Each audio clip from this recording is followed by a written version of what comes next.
수훈을 지금 계속 묵상하고 있습니다. 예수님께서 팔복을 말씀하시고 너희는 세상의 소금이요 빛이다 말씀하시면서 우리의 정체성과 사명에 대해서 말씀을 하셨습니다.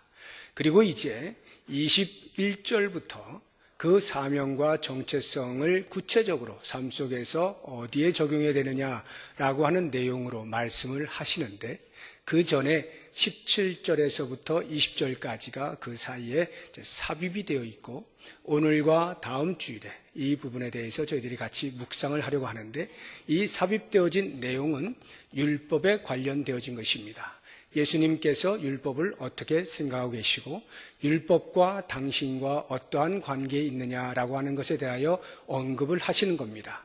산상수훈을 말씀하시다 말고 율법과 관련되어진 말씀을 하시는 이유는 이러합니다.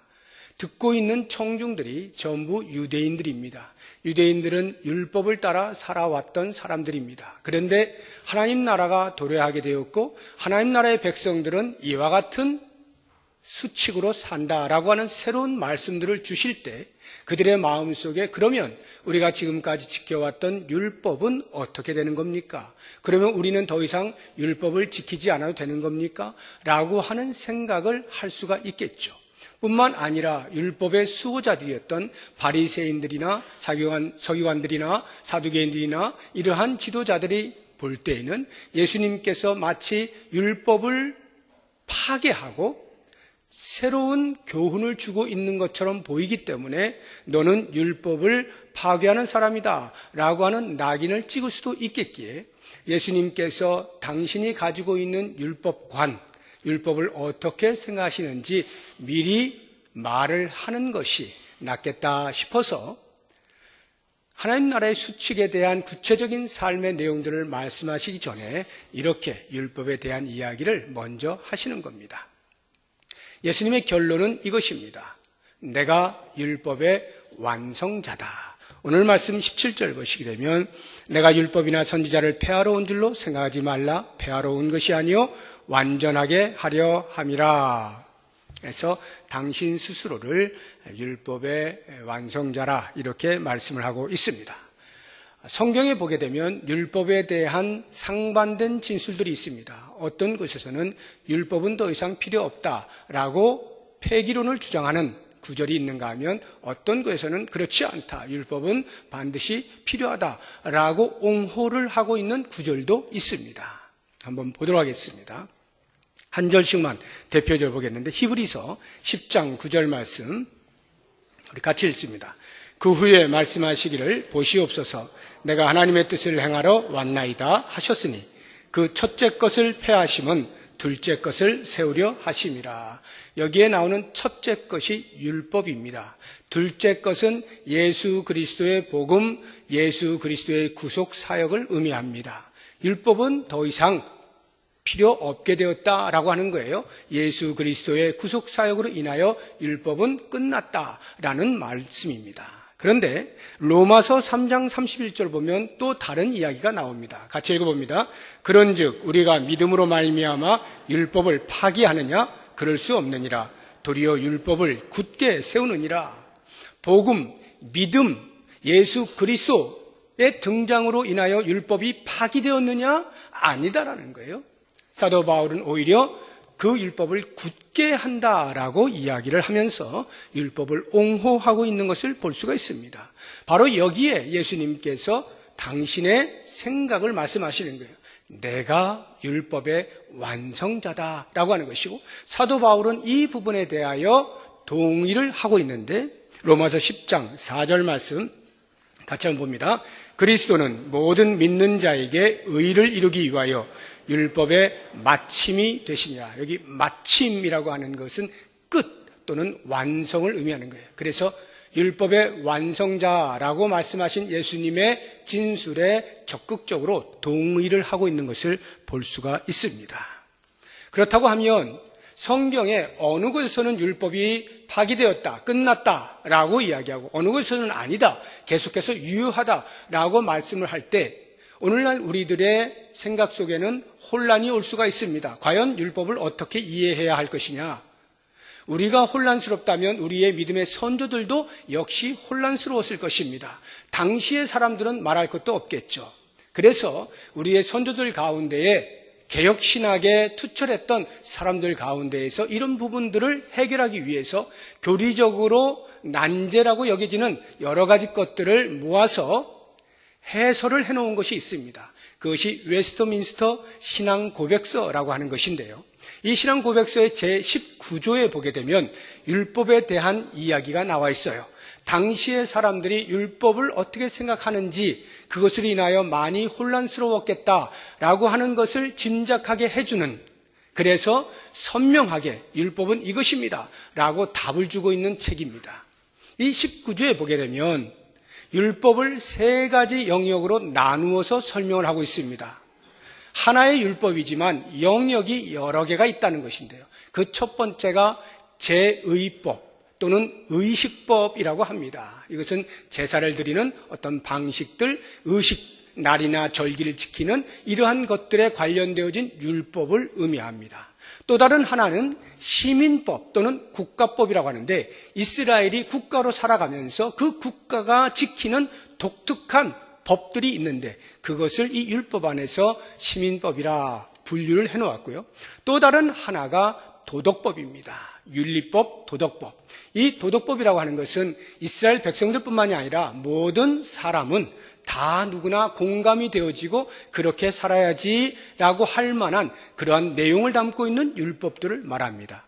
이렇게 세 가지 영역이 있는데 그 가운데에서 웨스트민스터 신앙고백서에 의하면 제의법과 시민법은 그리스도의 등장과 함께, 즉 신약시대를 살게 되면서부터 폐기되었다라고 말을 하는 것입니다. 그리고 윤리법은 오히려 구약의 그 율법보다 더 강화되어져서 지금도 여전히 유효하다, 이렇게 가르치고 있는 것입니다. 그렇게 볼 때 성경의 어느 곳에서는 율법이 폐기되었다라고 하는 듯한 구절들은 무엇을 의미하는가? 그것이 제의법이나 시민법에 해당할 때 그러한 설명이 가능한 겁니다. 또 어떤 경우에 율법이 계속해서 유효하다라고 하는 것은 역시 그 율법이 도덕법에 포함이 될 때 그러합니다. 그러나 이것보다 더 중요한 것이 있습니다. 우리가 율법을 이해하기 위해서는 반드시 예수님께서 당신 스스로 말씀하신 내가 율법을 완전하게 하기 위하여 왔다라고 하는 이 말씀, 율법의 완성자로서의 예수 그리스도의 시각으로 율법을 바라보게 되면 전혀 다른 세상이 열리게 되는 것입니다. 제의법에 관련해서 한번 생각을 해보시죠.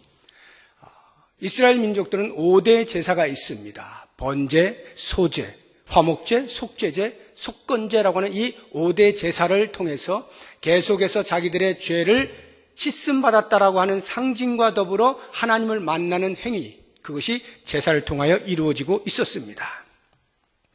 그런데 이것이 예수 그리스도께서 이 땅에 오심을 통하여 십자가에서 죽으심을 통하여 그 모든 행위의 의미들이, 가치들이 그 안에서 성취가 되었기 때문에 더 이상 제사를 드리지 않아요. 그래서 당시에 예수를 믿는 새로운 예수 공동체 안에 들어온 사람들은 제사를 드리지 않습니다.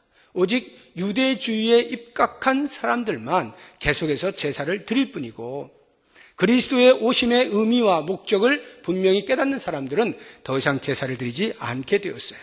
이 제사라고 하는 것이 그 속에 하나님의 사랑이 들어있잖아요.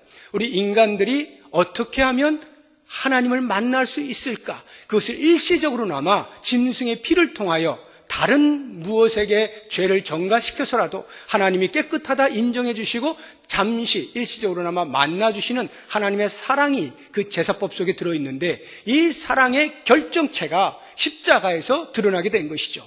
그래서 더 이상 반복되지 아니하고 단 한 번의 십자가의 사건을 통하여서 그 하나님의 사랑이 우리에게 이루어졌다라고 하는 것이죠. 히브리서 9장 11절 12절 말씀을 같이 한번 보도록 하겠습니다. 그리스도께서는 장래 좋은 일의 대제사장으로 오사 손으로 짓지 아니한 것 곧 이 창조에 속하지 아니한 더 크고 온전한 장막으로 말미암아 12절 염소의 송아지의 피로 하지 아니하고 오직 자기의 피로 영원한 속죄를 이루사 단번에 성소에 들어가셨느니라. 염소나 송아지의 피가 더 이상 필요 없게 되어진 예수 그리스도의 십자가에서의 피 흘리심, 그것으로 끝났다 이 말이에요. 그렇게 율법이 그리스도 안에서 완성이 되었다라고 하는 것이죠. 그래서 그러한 제사를 더 이상 드리지는 않지만 그 제사가 가지고 있던 정신, 의미, 가치들은 여전히 우리들에게 전수가 되어지고 우리가 그것을 통하여 배우게 되죠. 그래서 성경에 보면 제사법에 대해서 자세하게 설명해 놓고 있는 레위기가 있습니다. 여러분, 레위기 들어가면 거의 성경을 닫게 되죠. 너무 어렵고 무슨 말인지 모르고 나하고 관계가 없는, 요즘 시대하고 맞지 않는 그런 제사법들에 대한 이야기니까 이건 우리한테 필요 없는데 하고 덮기 마련입니다. 그런데 만약에 이것이 완전히 폐기가 되었다고 한다면 레위기는 더 이상 성경에 있을 필요가 없어요. 그냥 없애버리면 됩니다. 그런데 왜 성경 안에 들어와 있을까요? 비록 행위로서의 제사는 드리지 않지만 그 제사를 어떻게 드린다라고 하는 모든 구체적 설명들을 통해서 그 안에 담겨있는 정신과 의미와 가치들은 여전히 우리가 계승을 해야 되겠다라고 하는 거예요. 그래서 예수 그리스도를 믿는 우리의 믿음 속에서 그 제사법 속에 담겨있는 의미들이 그리스도를 통하여 다 이루어지고 있음을 보면서 이야, 바로 예수님이 답이로구나 하는 것을 우리가 깨닫게 되는 거죠. 이것이 바로 율법으로서 폐기되어진 제의법이지만 예수 그리스도를 통하여서 재조명받아서 그 율법이 여전히 우리들에게 유효하게 작용될 수 있다라고 하는 것입니다. 그 당시에 이 제사를 드리는 사람들은 없었지만 예수 공동체 안에 들어와 있으면서도 여전히 안식일에 대한 문제와 절기를 지키는 문제에 대해서는 고민하는 사람들이 많이 있었습니다. 안식일을 지켜야 하나, 주일을 지켜야 하나, 유월절을 지켜야 되나, 어떻게 되나, 이런 것으로서는 여전히 고민하는 사람들이 많이 있었어요. 그래서 그 신앙 공동체 안의 사람들 가운데 그러한 일로 인하여 흔들리지 말게 하려고 사도 바울이 강력하게 이야기를 하고 있는데요. 우리 골로새서 2장 16절 17절 말씀, 골로새서 시작. 그러므로 먹고 마시는 것과 절기나 초하루나 안식일을 이유로 누구든지 너희를 비판하지 못하게 하라. 이것들은 장래일의 그림자이나 몸은 그리스도의 것이니라. 그런 것들로 시비를 걸지 못하게 하라. 그런 것들로 누군가 말하면 흔들리지 말라는 거예요. 그런 건 다 그림자이고 예수 그리스도의 몸, 이것이 우리가 이미 경험되어진 것이다 라고 말씀하고 있는데, 그 당시뿐만 아니라 오늘날에도 여전히 우리 주변에는 이 날이나 절기에 대하여 도전하고 있는 이단들이 없지 않습니다. 안식일을 지키는 사람도 있어요. 안식일은 토요일을 말하는 겁니다. 우리는 전부 이렇게 주일에 예배를 드리잖아요. 왜 주일에 예배 드리는지 아십니까? 10계명의 제4계명을 보면 안식일을 기억하여 거룩히 지키라 이렇게 나와 있어요. 거기 안식일은 토요일이에요. 그러면 안식일을 강조하는 교단들이 있어요. 이단들이 있습니다. 여호와의 증인, 안식교 또는 하나님의 교회, 이러한 이단들이 전부 안식일을 지키도록 말을 하고 있습니다. 그래서 우리 기성교회 성도들에게 도전하는 거예요. 왜 너희들은 주일에 예배를 드리냐? 성경에 봐라. 토요일에 드리게 되어 있지 않느냐? 10계명에 제4계명에 나와 있는데 다른 계명은 다 지키면서 왜 4계명은 너희들 마음대로 바꿔서 주일에 예배를 드리느냐? 이렇게 도전을 해요. 그리고는 그들이 답을 줍니다. 너희들이 그렇게 하는 이유가 있어. 그 당시에 초대교회가 왜 주일에 예배 드리는지 알아? 그것은 그 당시에 토요일에 안식일에 예배를 드리면 로마 사람들에 의하여 핍박을 받고 계속해서 그 모임에 방해를 받고 하니까 성도들이 방해를 받지 않고 피하여 어떻게 우리끼리 예배를 드릴 수 있을까 하다가 주일로 옮겼다는 거예요. 그런데 그 주일은 당시에 이방인들이 태양신을 섬길 때 섬기던 날이에요. 그래서 기독교인들이 모여서 예배를 드리더라도 그 이방인들이 태양신을 섬기는 것과 별 차이가 없기 때문에 그냥 묵인을 했다는 것이죠.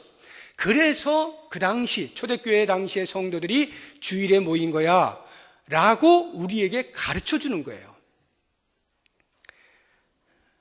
여러분들은 어떻게 생각하십니까? 듣고 보니까 그럴듯합니까? 아, 그렇구나. 그래서 우리가 지금 이렇게 주일에 드리는구나 라고 하시면 큰일 나는 거예요.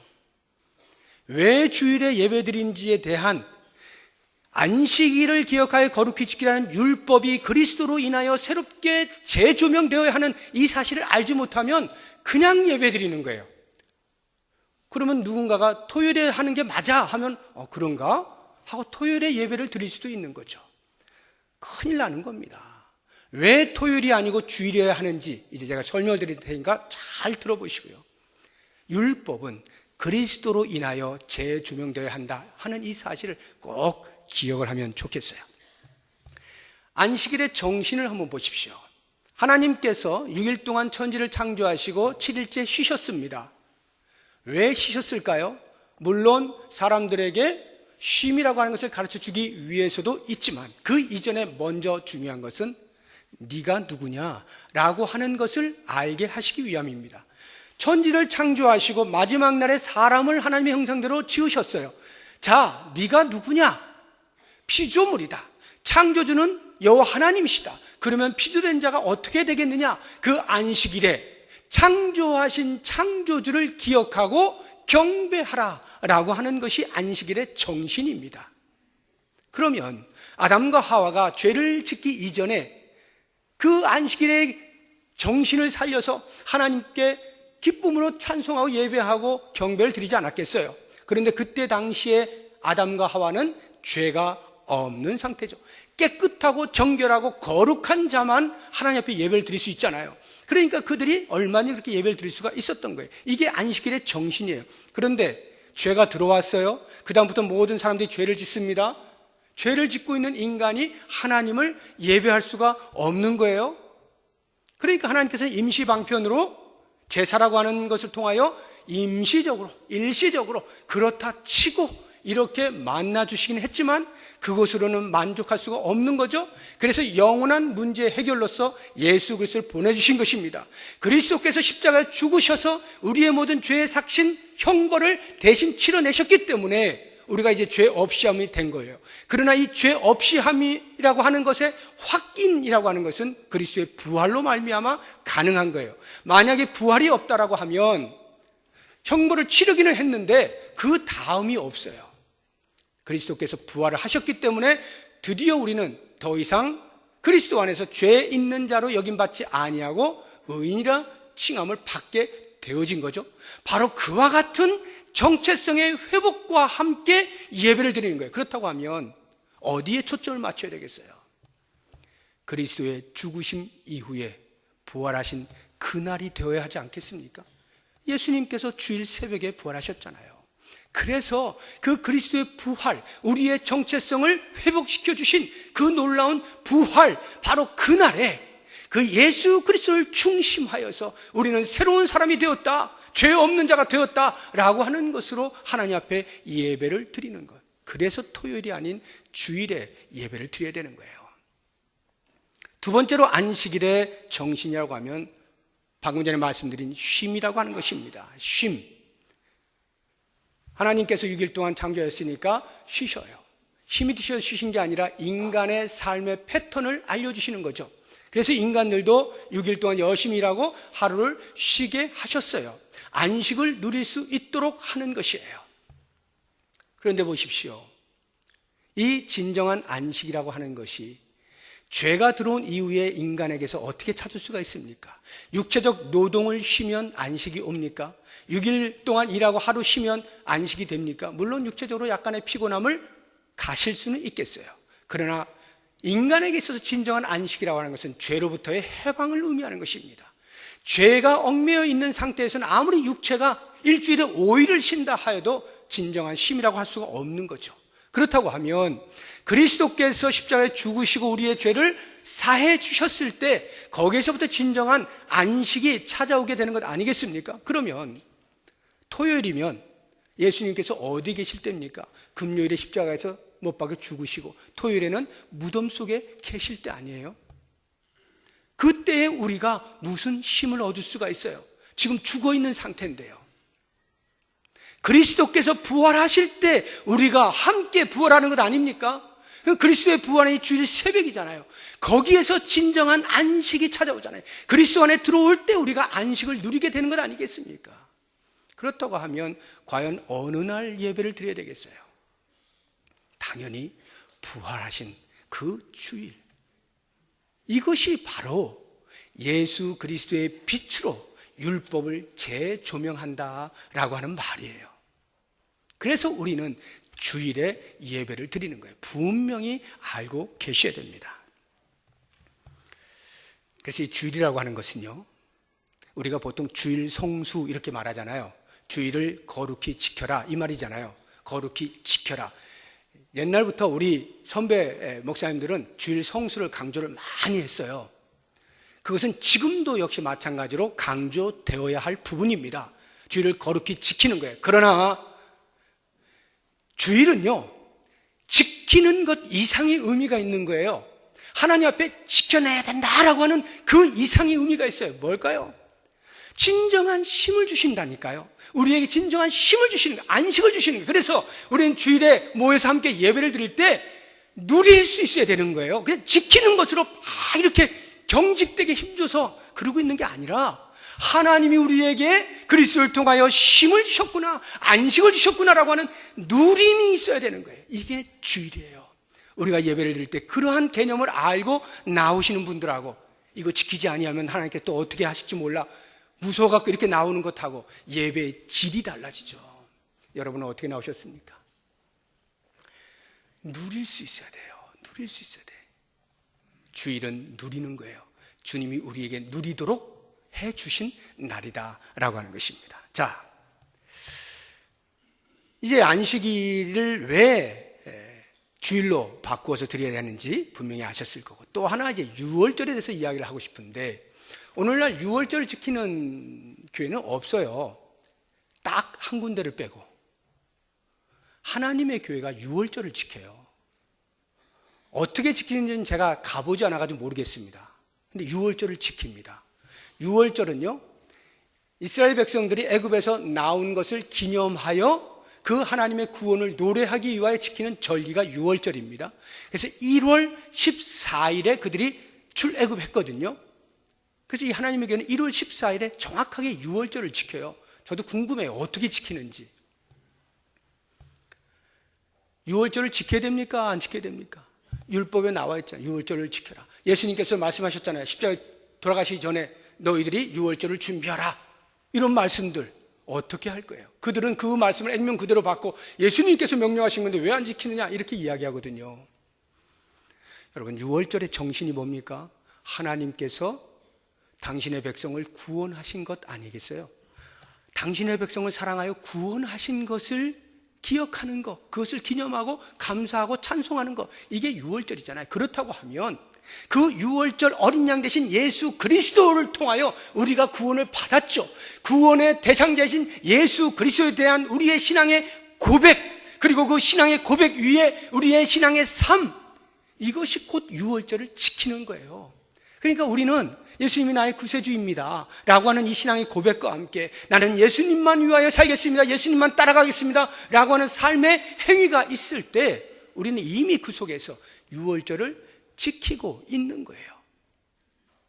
그래서 이러한 의식법이라고 하는 것은 이미 폐기가 되어져서 더 이상 우리가 드리지 않지만, 행하지 않지만 그 정신들이 살아있어서 여전히 우리에게 유효하게 다가오는 내용들이 있어요. 그러한 것들을 우리가 잘 살펴서 받으면 율법은 여전히 우리에게 유익한 것이 된다라고 하는 것입니다.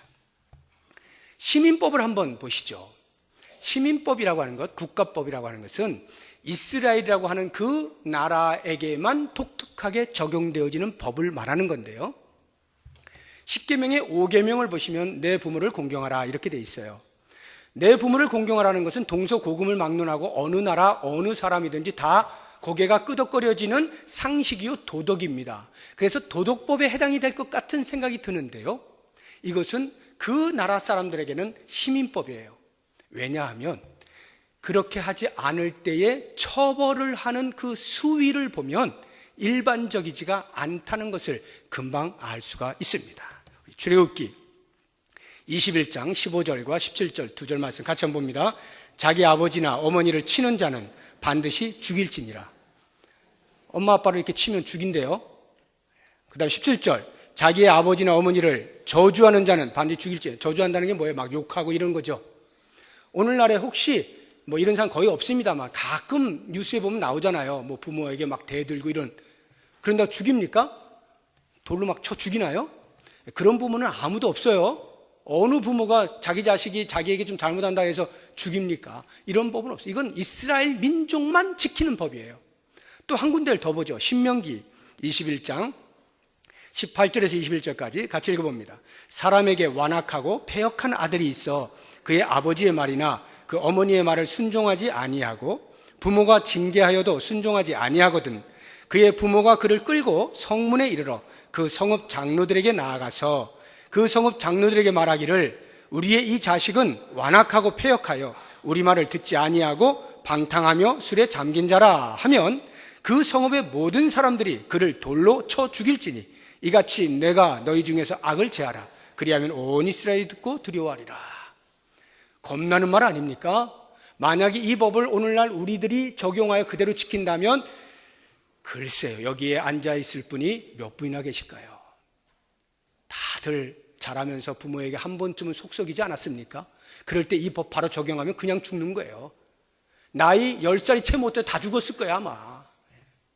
그러니까 이런 법은 오늘날 지킬 수가 없는 그 당시에 이스라엘 민족만 지키는 시민법, 국가법입니다. 이런 국가법은 그리스도의 등장과 더불어서 폐기가 되었다. 더 이상 우리가 이것을 적용하여 지키지 않는다는 거예요. 그러나 이 율법이 담고 있는 정신, 의미, 가치는 여전히 그리스도의 빛 아래에서 재조명되어야 하는 거예요. 그 재조명한 사람이 바울인데 에베소서 6장 1절 3절에서 이렇게 말해놓고 있습니다. 자녀들아 주 안에서 너희 부모에게 순종하라. 이것이 옳으니라. 내 아버지와 어머니를 공경하라. 이것은 약속이 있는 첫 계명이니 이로써 내가 잘되고 땅에서 장수하리라. 사도 바울이 그리스도의 빛 아래에서 재조명하여 말을 하고 있는 거예요. 주 안에서 내 부모를 순종하라 라고 하는 것이에요. 보십시오. 율법에 따르면, 구약의 율법에 따르면 부모의 말에 순종하지 않으면 그냥 죽는 거예요. 일벌백계 하는 겁니다. 근데 만약에 유대인 가정에 자녀가 개종을 해서 예수 공동체 안에 들어왔어요. 근데 부모가 보니까 예수 공동체에 다니고 있거든요. 그래서 이 유대교 아버지가 부르는 거예요. 야, 너 거기 가면 안 돼. 우리 집안이 다 유대교 아니냐. 그러니까 너는 거기 가면 안 돼. 유대교로 들어와. 만약에 이렇게 말씀하셨을 때 그 자녀가 구약으로 하면 어떻게 돼요? 네, 아버지, 알겠습니다. 이렇게 순종해 안 죽는 거예요. 근데 만약에 거기, 아니요, 저는 끝까지 여기 다닐래요. 이러면 그냥 죽는 겁니다. 그러면 신약에 와서 한번 생각해 보세요.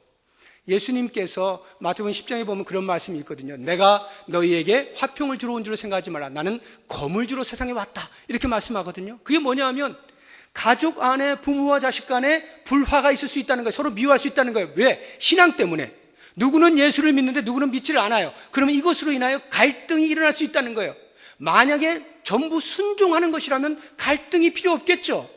갈등이 있다는 말은 신앙만큼은 굽힐 수 없다 이런 말이에요. 아무리 부모님이 말씀하시는 것이라도 신앙만큼은 굽힐 수 없어. 왜? 믿는다라고 하는 것은 이 땅의 문제가 아니잖아요. 우리가 부모님께 순종한다는 것은 이 땅의 문제예요. 이 땅에서만 순종하는 거지 하늘나라 가서 순종하는 그런 거 없어요. 그러면 우리가 예수를 믿는다는 것은 이 땅의 문제가 아니라고요. 저 하늘나라 영원한 삶에 대한 이야기예요. 그런데 만약 그것을 이 땅의 것으로 순종한다 하여서 신앙을 버리면 그 사람은 영원을 버리는 거예요. 있을 수가 없는 거죠. 그렇기 때문에 사도 바울이 말하는 거예요. 너희의 부모를 순종하되 주 안에서 순종하라. 주님의 말씀과 상충이 될 때, 충돌할 때 무엇을 붙잡아야 하는지에 대해서 말해주고 있는 거 아닙니까? 율법을 그리스도를 통하여 재조명하고 있는 것이죠. 그러면 이제 이와 같은 제위법이나 시민법이라고 하는 것은 다 폐기되어진 것이고, 폐기되었다라고 하는 의미가 그리스도 안에서 재조명되어서 그 정신과 의미와 가치들은 우리가 받아들인다라고 할 때, 윤리법이라고 하는 것은 이미 말씀을 드린 것처럼 폐기되어지지 아니하고 오히려 더 강화되어졌다라고 말씀을 드리지 않았어요? 21절부터 이제 다다음 주부터 보시게 되면, 너희가 구약에서 살인하지 말라라고 하는 말을 들었지만 나는 너희에게 말한다. 형제에게 미련한 놈이라고 욕을 하거나 하면 이미 너희들은 살인을 한 것이다. 너희들이 구약에서 간음하지 말라라고 하는 말을 들었지만 너희가 여자를 보고 음욕을 마음에 품었으면 이미 간음한 것이다. 훨씬 더 그 윤리의 수준이 높아졌어요. 강화되어졌다는 것을 알 수가 있습니다. 왜 강화가 되어졌을까요? 구약 시대에는요, 인간을 보호하는 장치가 율법이었어요. 율법이 기준을 딱 정해놓고 요것대로 살면 그래도 너희들은 보호를 받을 거야. 그렇지 못하면 법의 대가를 받는다라고 하는 기준이 있기 때문에 어떻게든지 우리 스스로를 잘 제어해서 그 최소한의 벌을 받도록 애를 쓴단 말이죠. 그래서 율법이 우리를 보호해주는 울타리였는데, 신약으로 넘어오게 되면서 더 이상 율법이 우리에게 통제권을 갖지 아니하고 성령으로 말미암아서 예수 그리스도를 우리가 받아들이게 하고 그리스도를 믿게 함으로써 우리의 속사람이 변화가 되어지죠. 새 마음을 갖게 되어지지 않습니까? 그래서 이제 우리 안에 성령이 계셔서 그 성령께서 우리로 하여금 예수 그리스도를 믿는 자들은 이 정도 수준에까지 살아갈 수 있다라고 하는 능력을 부여해 주시는 거예요. 그래서 형제를 보고 욕을 하지 않을 수 있는 능력이 우리 가운데 있어요. 그리스도 때문에. 그러한 능력이 부여되어졌으므로 이제는 외적으로 무엇을 했느냐 안 했느냐라고 구별지었던 그 율법의 기준보다 훨씬 높은 우리의 내면에서부터 우리가 범죄하지 않아야 한다라고 하는 훨씬 높은 수준의 윤리를 강조하고 있다라고 하는 것입니다. 자, 이와 같은 율법들을 우리가 오늘날 과연 예수를 믿는 사람으로서 어떻게 받아들여야 할 것이냐라고 할 때, 우리가 율법을 크게 구약이라고 봅시다. 구약이라고 하는 말씀, 그것을 어떻게 보아야 하느냐 하면, 구약만 따로 떼어서 여러분들이 열심히 읽잖아요. 그러면 50% 이상은 다 오해합니다. 제대로 이해하는 것이 아니에요. 이 구약은요, 반드시 신약과 함께 읽어야 돼요. 그래서 구약을 화면이라 하고 신약을 자막이라고 하는 거예요. TV에서 자막 없이 화면만 보면 대충은 알지만 정확하지 않아요. 그런데 거기에 자막이 나오게 되면서 이해가 되는 거예요. 아, 이 화면이 바로 이런 의미로 이렇게 나오는 거구나. 명확하게 알 수가 있는 거죠.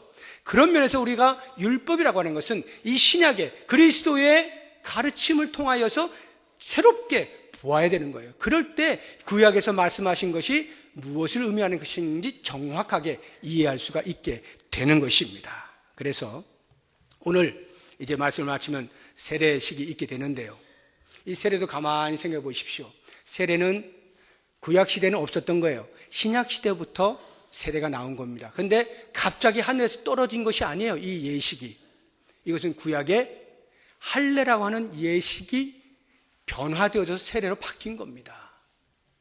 구약의 할례라고 하는 것, 남자의 그 생식기의 표피를 자르는 게 할례입니다. 하나님께서 이스라엘 백성들에게 할례를 행하게 하셨어요. 왜? 이유가 세 가지예요. 그 할례의 의미가 세 가지 있습니다. 하나는 그렇게 표피가 잘려져 나간 것처럼 이제부터 너희들은 너희의 마음에서 죄를 잘라내라. 죄를 잘라내라는 거예요. 두 번째는 그렇게 표피가 잘려 나갔으므로 인간의 힘으로는 자녀를 낳을 수가 없다는 상징적 의미예요. 그래서 하나님이 주실 때만이 가능하다. 다시 말하면 전적으로 하나님을 의지하며 살아야 하는 백성이다 라고 하는 것이 할례의 의미예요.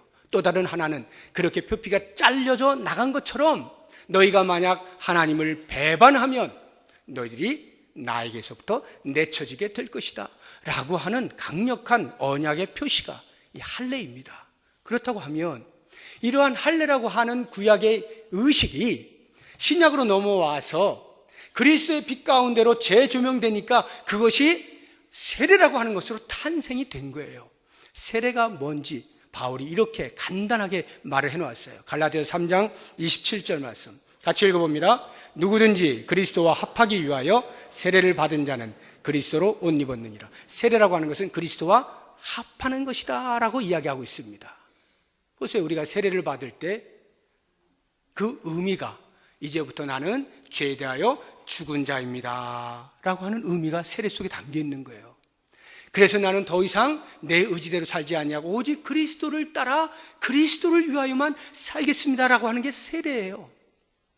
더 이상 나는 주변을 기웃거리지 아니하고 오직 예수 그리스도만을 내 인생의 주인으로 섬기면서 살겠습니다.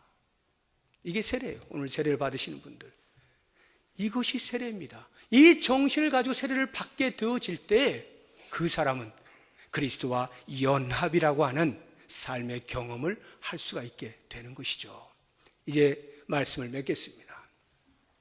여러분들이 율법을 이해할 때 또는 구약 성경을 이해하고자 할 때 반드시 그리스도의 빛 아래에서 재조명하셔라, 재해석하는 일이 반드시 필요하다라고 하는 것 기억하시고, 그러한 재조명의 핵심이 되는 예수 그리스도가 나의 구세주라고 하는 이 신앙의 고백, 여기가 단단하면 어떠한 경우에도 흔들리지 아니하고 믿음의 길을 걸어갈 수가 있어요.